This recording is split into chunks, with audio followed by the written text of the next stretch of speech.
Reddingsmaatschappij verwacht record aantal reddingen deze zomer. Het is maandag 6 juli. Dit is Zeeland Nu.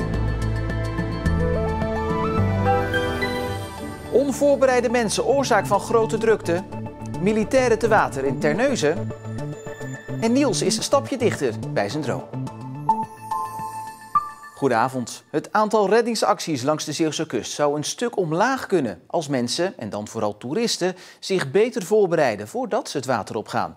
Want hoe verkoelend en mooi de zee er soms ook uitziet, de omstandigheden zijn iedere dag anders. De zee heeft natuurlijk vele gezichten. Het kan behoorlijk snel omslaan, waardoor mensen ook in de problemen kunnen komen. Wij als KNRM zorgen ervoor dat we gewoon voorbereid zijn op alle acties, alle mogelijke situaties onder alle weersomstandigheden. En wij hopen natuurlijk de mensen daar zoveel mogelijk in te helpen als ze in problemen komen. In 2019 voeren de Zeeuwse redders van de Koninklijke Reddingmaatschappij in totaal 315 keer uit. De meeste reddingsacties vonden plaats bij Neeltje Jans. De reden? Mensen gaan te vaak onvoorbereid het water in. Nou ja, heel veel toeristen komen hier voor de plezier naartoe. Die gaan op het strand liggen of die gaan met een motorboot varen. Misschien onderschatten ze ook wel in een bepaalde mate de zee. Zijn ze er niet aan gewend en komen ze daardoor ook wel eens in problemen. In het zomerseizoen hebben de redders van de KNRM het meest druk. Ze moeten het meeste hulp schieten bij surfers en bij de pleziervaart. We hebben hier zo natuurlijk in het zuiden van de Noordzee superveel getijverschil. Dat getijverschil zorgt dus voor extra waterverplaatsing, extra stroming. In combinatie met bijvoorbeeld een zuidwestenwind. Opkomend water gaat en de wind en de stromingrichting gaat dezelfde kant op. Ja, dat zorgt gewoon voor 3, 4, 5 keer zoveel stroming dan normaal. Wij weten dat. Waar kom je ergens uit het binnenland en denk je van ik ga eventjes de zee op, want ze voorspellen dat het goede wind wordt. Ja, dan is dat best wel lastig, want die 5 keer extra stroming, die calculeren veel mensen bijvoorbeeld niet in. Elke dag is anders. De zee is nooit hetzelfde. En dat zorgt heel vaak voor best wel spannende situaties. Daarom wordt er tijdens de surflessen altijd aandacht besteed aan de gevaren van de zee. Het water, dat breekt eigenlijk. Het is de golf die breekt. Die breekt, water gaat naar de kust, maar het water moet ook ergens naar buiten. En dat is aan de zijkant, dus bijvoorbeeld bij een paalhoofd, gaat de stroming sterk naar buiten. Dat is eigenlijk een mui. Als je met bepaalde wind aan de verkeerde kant van de paalhoofden ligt, dan stroom je daar dus tegenaan.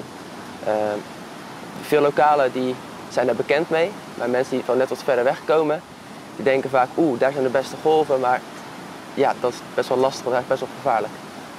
We proberen ze eigenlijk van tevoren al te waarschuwen van, weet je, ga daar niet erin, want daar is gewoon gevaarlijk. Ja, maar de golven zijn goed, ja, dat weet ik, maar het is niet voor niks dat iedereen daar ligt en niemand hier. Een gewaarschuwd mens telt voor 2, weet de KNRM. Zorg dat je verstand van zaken hebt. Bereid je goed voor. Kijk eens op je weer-app. Kijk eens wat het getij gaat doen. En als je eenmaal op het strand bent of op het water, kijk naar de lucht. Kijk wat de wind doet. Merk je verandering. En als je het niet vertrouwt, moet je gewoon thuis blijven. Of in de haven met je schip. Of met je zeiljacht. En zorg ervoor dat je ook een beetje op elkaar let. En met de ruim 300 uitdrukken vorig jaar was het een recordjaar voor de KNRM. Maar de reddingsmaatschappij verwacht dat het dit jaar nog drukker wordt, omdat meer mensen nu in eigen land vakantie vieren en er dus vaker ook alleen een dagje op uitgaan naar bijvoorbeeld de Zeeuwse kust.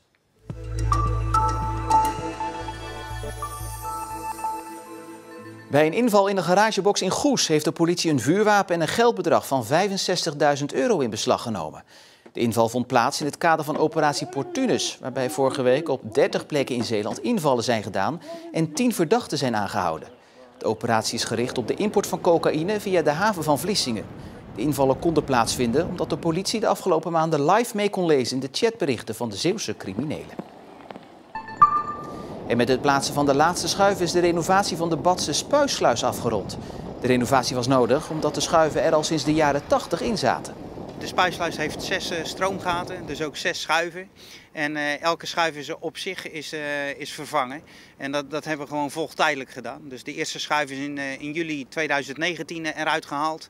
De schuif eruit, de cilinder eruit, de cilinder gecontroleerd. Een nieuwe schuif gebouwd en de cilinder gereviseerd. En dan is de eerste schuif weer teruggehangen. En zo hebben we dat volgordelijk steeds gedaan. De renovatie maakt onderdeel uit van een groter project waarbij Rijkswaterstaat tussen de 2 en 3 miljard euro investeert in de renovatie van Zeeuwse waterbouwkundige werken. En de Spuisluis is het eerste project dat nu is afgerond. En het klinkt misschien gek, de landmacht die in het water te vinden is. Toch oefenden vandaag verkenners uit het Brabantse Oorschot in de Oteense Kreek bij Terneuzen. De landmacht vindt het belangrijk dat de militairen ook leren opereren in het water. De keuze voor Zeeuws-Vlaanderen was daarbij overigens niet toevallig.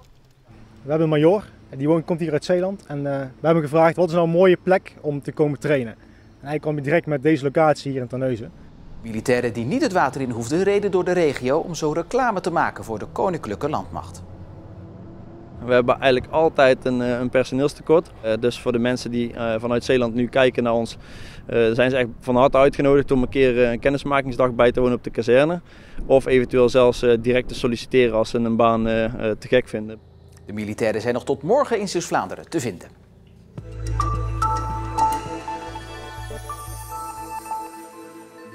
Niels Boel uit Vlissingen heeft een droom. Scheidsrechter worden in de eredivisie voetbal.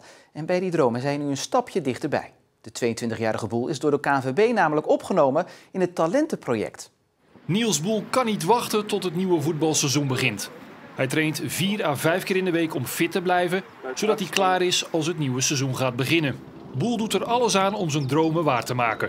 Het doel is betaald voetbal en gewoon in die eredivisie fluiten uiteindelijk. En zo kom je langzaam stapje voor stapje dichterbij. Dus dat is super gaaf. En ja, je mag nu ook al aan het echte betaald voetbal ruiken in de keukenkampioen-divisie. Dus dat is al een hele ervaring op zich. Dit zijn beelden uit 2017. Rillandia tegen Krabbedijken in de 3e klasse. Maar komend seizoen mag Boel al wedstrijden fluiten in de hoofdklasse. En misschien zelfs 3e divisie.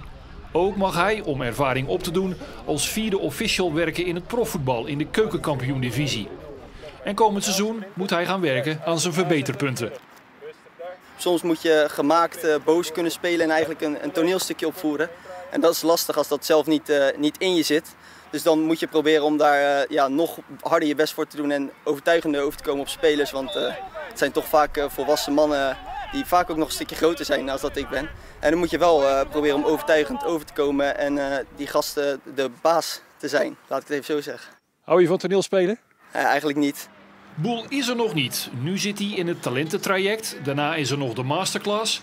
Daarom duurt het nog wel even voordat hij echt hoofdscheidsrechter zal zijn in het profvoetbal. In de keukenkampioen-divisie zit je pas echt in het betaalde voetbal. En dat is denk ik, als ik realistisch ben, nog wel ongeveer 4 jaar weg.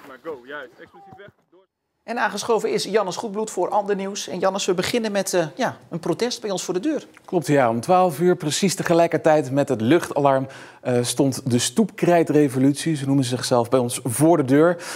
Ze willen op een vreedzame manier aandacht ervoor vragen dat in hun ogen de media niet op een evenwichtige manier berichten over de coronapandemie.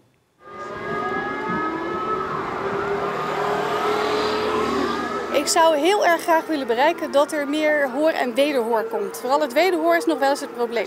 Omroep Zeeland is niet een omroep waarvan ik denk, nou die doen het heel erg slecht. Maar ook Omroep Zeeland volgt vaak voetstoots wat het RIVM voorkoudt. Ja, ik herken me daar niet in.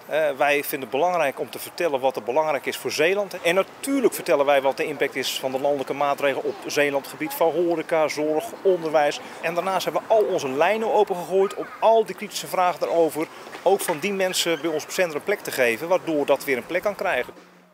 En het protest heeft trouwens wel effect gehad, want er is al een vervolgafspraak gepland tussen de omroep en de Zeeuwse stoepkrijtrevolutie. Aha.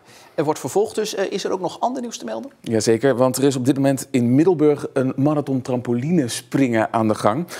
Voor het goede doel, Pim Jobsen, Steven Tolhoek en Mare van S springen 24 uur lang voor het Rode Kruis. Ze noemen zichzelf de overnachters, omdat ze nog de hele nacht doorgaan. We vinden het belangrijk om voor het Rode Kruis geld op te halen. Om die mensen daar ook te steunen met hun werk. Nou, wij doen eigenlijk van alles op de trampoline. Slapen, eten, drinken en springen natuurlijk. En op je mobiel zitten. En de actie is vanmorgen om 11 uur begonnen, dus de actie loopt nog tot morgenochtend 11 uur. En als je nou denkt, wat leuk, ik wil doneren, kijk dan even op onze website omroepzeeland.nl en dan vind je daar de link naar de doneerpagina. Jannes Goedbloed, dankjewel. Het was soms nog zwaar bewolkt en het regende ook nog zo op sommige plekken. Maar al met al was het toch nog een zonnige dag. En dat zetten we morgen gewoon vrolijk door. Het blijft dan droog met 20 tot 21 graden bij een zwakke tot matige wind uit het zuidwesten. En lekker hè, vakantie in eigen land vieren. Zeker met het weer van de afgelopen dagen. Maar ja, wat doe je als je op de camping staat en het regent de hele dag?